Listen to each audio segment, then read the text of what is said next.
Well, like Chuck and Ann, they are amazing.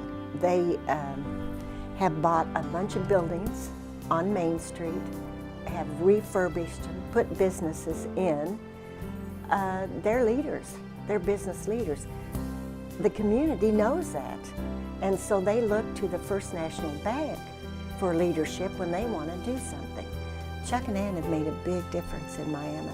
They have an intuitive understanding, the Neal family, that what we do to make other people's lives better makes all of our lives better.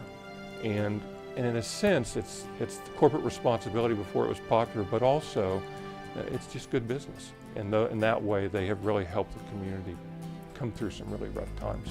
You know, they're pretty humble people, really, and you can see that in the way they carry themselves. You see that in the way they live their lives and the way the bank is out there in the community. You know, they're not, their name is there, always supporting, but they're not asking for their name to be at the top. So, you know, I think that they appreciate the honor and they respect it for what it means, what it says about them and says about the bank. But they're not seeking glory for their own, you know, their own personal sense of it. They just genuinely want to do what they can to help in the community. One of the things that we did when we did the Tar Creek Superfund relocation of Pitcher and Carden, which was, you know, 500 to 600 families, was we faced a real housing shortage here in the county, and there was also a lag time between when people were approved for their funding and when they got their funding.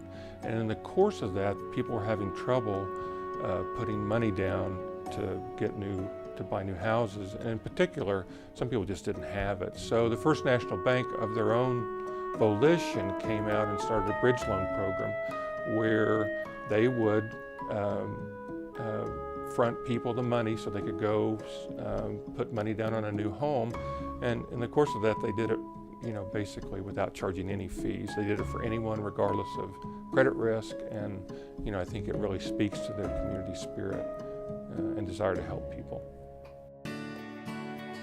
Not only do they look to, you know, serve the community through their bank here, but in all kinds of generous ways, you know, within the community. And then the things that the Neals do, both behind the scenes and in public ways, you know, is just something that I admire on a personal level. In fact, there's very little that happens in this town that's of community service or charitable cause that the First National Bank is not involved in.